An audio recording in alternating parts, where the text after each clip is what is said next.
Hi, I'm Greg Tripoli, the Executive Director of the Onondaga Historical Association, and I want to welcome you to another edition of Bedtime Stories from OHA, brought to you by M&T Bank. I know I'm going to sleep well tonight because I bank with M&T, but before I head to bed, I want to share with you another story from our local history. And the story that I want to share with you today is about a guy named James Pass. You probably don't recognize that name, but you will recognize the name of the company that he was associated with, Syracuse China Company. Actually, the Passes come from a long line of pottery makers who immigrated here from England. And Richard Pass, James's father, became the superintendent in 1875 of the Onondaga Pottery Company here in Syracuse.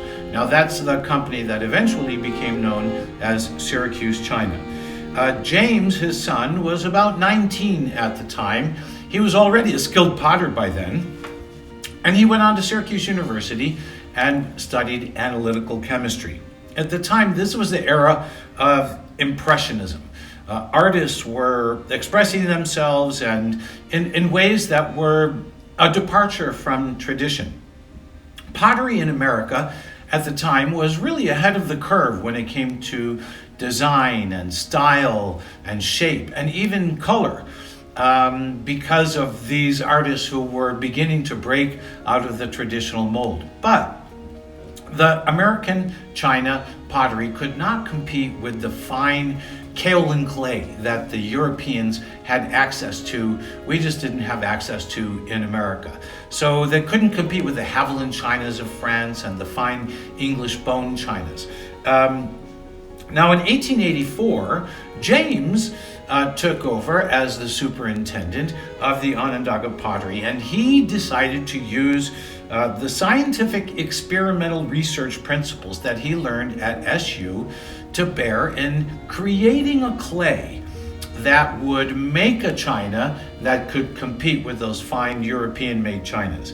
In 1888, at the Hog Rock Mine in North Carolina, there was a very, very fine, pure American clay that was discovered. And so James went down there and inspected the clay.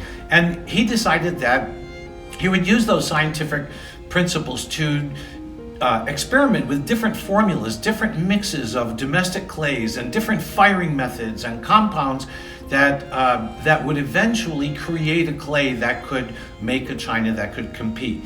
And using the Hog Rock mine clay as a base, he kept a diary of all the different formulas, which we have in the collection here. And finally, on April 11th, 1888, James Pass brought art and science together to make what really became the first true fine American china.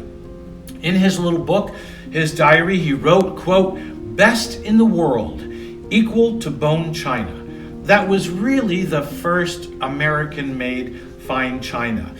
It took James a while to really perfect the formula and to begin to manufacture china according to that formula. And the china that he first started making with that formula was called Imperial Ghetto. In 1893, James and Syracuse China submitted Imperial Ghetto to the competition at the Columbian Exposition, the World Fair in Chicago.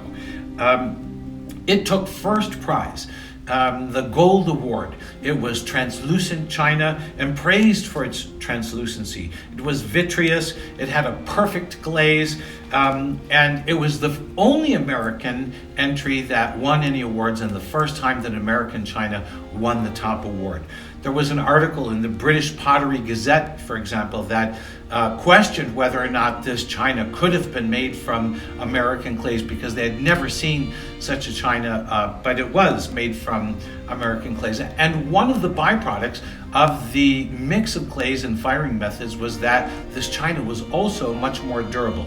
So beginning then in 1893, Syracuse China, then known as Onondaga Pottery, was really making the best china in the world. The company would go on to innovate.